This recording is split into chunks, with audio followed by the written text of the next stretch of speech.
매일 성경과 함께하는 아름빛 교회 말씀 묵상 아름빛 바이블 킷 시간입니다. 2023년 4월 28일 금요일 오늘 함께 묵상할 본문은 민수기 19장 11절에서 22절까지의 말씀입니다. 그 중에서도 오늘 본문에서 함께 주목하고자 하는 말씀은 민수기 19장 11절에서 13절 그리고 20절에서 22절까지의 말씀입니다. 사람의 시체를 만진 자는 이래 동안 부정하리니 그는 셋째 날과 일곱째 날에 잿물로 자신을 정결하게 할 것이라. 그리하면 정하려니와 셋째 날과 일곱째 날에 자신을 정결하게 하지 아니하면 그냥 부정하리니 누구든지 죽은 사람의 시체를 만지고 자신을 정결하게 하지 아니하는 자는 여호와의 성막을 더럽힘이라. 그가 이스라엘에서 끊어질 것은 정결하게 하는 물을 그에게 뿌리지 아니하므로 깨끗하게 되지 못하고 그 부정함이 그대로 있음이니라. 사람이 부정하고도 자신을 정결하게 하지 아니하면 여호와의 성소를 더럽힘이니 그러므로 회중 가운데에서 끊어질 것이니라. 그는 정결하게 하는 물로 뿌림을 받지 아니하였은즉 부정하니라. 이는 그들의 영구한 율례니라.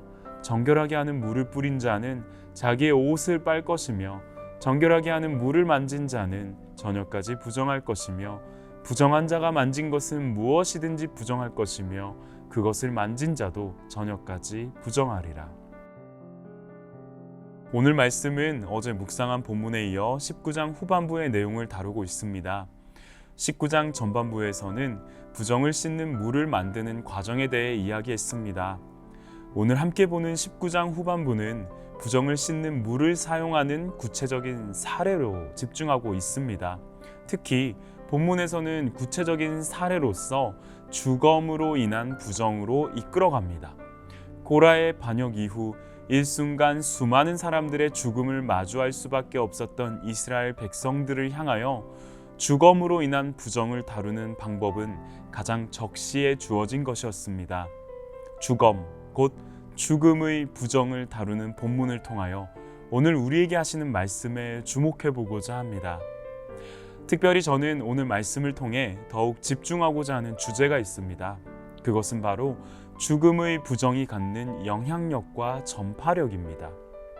먼저 본문은 죽음의 부정함이 갖는 영향력이 얼마나 심각한지를 몇몇의 표현을 통해 말해줍니다. 11절에서 시체를 만진 자는 이래 동안 부정하리니 라고 표현하는데요. 죽음에 관한 부정의 강도, 그 영향력이 7일간 지속된다는 것은 상당한 기간이라는 점을 우리에게 보여줍니다. 뿐만 아니라 구약에서 숫자 7이 의미하는 이 완전성과 최종성, 영원성 등을 감안해 본다면 주검 앞에서의 부정의 깊이가 얼마나 상당한지를 반영해 준다고 볼 수 있을 것입니다. 뿐만 아니라 이래 동안 부정의 해결을 위한 두 차례의 반복적인 과정이 필요하다는 것도 죽음 앞에서의 부정함이 갖는 심각한 영향력을 비추어 준다고 볼 수 있을 것입니다. 제3일의 정결 의식이 없이는 제7일의 의식이 소용없을 정도로 죽음의 부정을 해결하기 위한 방식은 까다롭기까지 합니다. 만일 죽음의 부정함을 제대로 해결하지 못한 사람이 있다면 문제는 더욱 심각해집니다. 그런 자는 여호와의 성막을 더럽힌 자일 뿐만 아니라 그로 인해서 이스라엘과 회중에서 끊어짐을 당할 수밖에 없다고 말씀합니다. 죽음의 부정함이 갖는 어마무시한 영향력입니다. 그런데 죽음의 부정함은 이처럼 엄청난 영향력에서만 그치지 않습니다. 상당한 전파력, 전염성을 갖고 있습니다. 죽음의 부정함은 시체가 놓여진 장막의 모든 것을 부정하게 합니다. 심지어는 뚜껑을 열어놓고 덮지 아니한 그릇조차도 부정하다고 여겨집니다. 22절은 부정함의 전염성이 어떠한지를 단 한 줄로 평가합니다.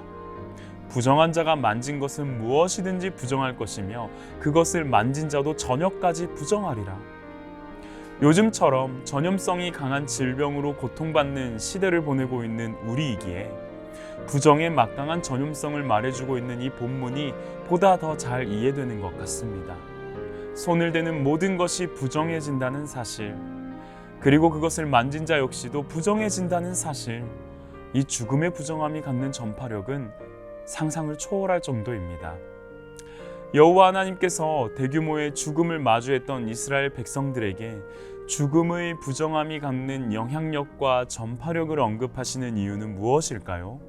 그리고 그것을 해결하기 위한 방법으로 부정을 씻는 물에 대해 말씀해 주시는 이유 또한 무엇일까요? 저는 그 시작점이 하나님의 존재에 대한 묵상으로부터 출발한다고 생각합니다. 영원한 생명이신 하나님, 죽음과는 아무런 상관도 없으신 하나님의 존재이기에 죄의 결과로 죽음 앞에 놓인 백성들을 향하여 그 부정의 영향력과 전염력의 심각함을 강조하신 것이 아닐까 묵상하게 됩니다. 생명의 주인 되신 하나님과 가장 멀리 떨어져서 부정한 것이 바로 죽음이기 때문에 죽음의 부정함을 보여주는 성질을 드러내시며 이것을 해결하는 방법을 허락하신 것이 아닐까 묵상하게 됩니다. 그러면서 저는 또다시 예수 그리스도를 묵상하지 않을 수 없습니다. 부정을 씻는 물은 한계가 있었습니다. 매번 반복되는 부정을 매번 반복적인 의식으로 해결해야 하는 번거로움과 완전하지 못함의 한계가 있었습니다. 하지만 우리 주 예수 그리스도께서 십자가에서 단번에 죽으심은 우리의 죄악과 죄의 결과인 죽음을 친히 감당하신 것으로 나타났습니다. 그리고 이어진 죽음으로부터의 부활은 첫 열매가 되어 우리로 하여금 동일한 열매를 맺는 은혜로 나타나게 하셨습니다. 십자가에서 예수의 육체가 갈라질 때 지성소를 감싸던 휘장은 둘로 쪼개졌습니다. 더 이상 부정에 씻는 물의 한계에 막히지 않고 세상 끝날까지 영원히 함께 하시겠다는 약속을 이루시기 위하여 부정을 영원히 씻는 피로써 우리에게 새로운 살 길을 제공해 주셨습니다. 히브리서 기자는 이 사실을 우리에게 이와 같이 증거합니다. 히브리서 10장 19절과 20절입니다.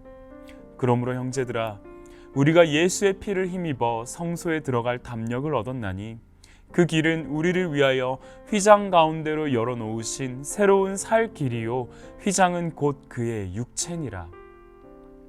오늘 말씀을 묵상하며 우리의 삶에서 어떻게 적용할 수 있을지를 고민하게 됩니다.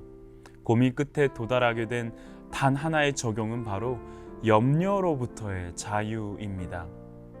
감히도 죄송스러운 질문입니다. 당장 내일 죽는다면 지금 우리의 염려가 얼마나 큰 의미로 여겨질 것이라 생각하십니까? 죽음이라는 가장 명확한 종결 지점 앞에 우리의 염려가 아무 의미도 없는 것처럼 이를 역으로 생각해 보면 좋겠습니다. 죽음의 문제도 단번에 해결하신 영원한 생명의 하나님 앞에서 내일 일을 위한 우리의 작은 염려가 얼마나 큰 문제로 여겨질 수 있겠습니까? 여전히 내일 일을 위한 작은 염려로 우리의 마음을 가득 채우고 있다면 죽음의 문제마저도 해결하신 생명의 하나님을 향한 믿음이 없는 모습 아니겠습니까? 영원한 문제가 해결되었음을 믿는다면 눈앞의 문제는 그분께 아무것도 아니라는 그 믿음, 그것이 이 땅을 믿음으로 사는 우리의 모습 아니겠습니까? 염려다 맡기라, 주가 돌보시니 주는 평화, 우리의 평화. 함께 기도하겠습니다. 부정한 우리를 부정함 그대로 두지 않으시고 가장 거룩한 분을 통하여 정결하게 하심에 감사드립니다. 길과 진리와 생명 되신 주님을 신뢰하며 우리의 삶의 작은 염려도 기꺼이 맡겨 나아가는 우리 되기를 소망합니다.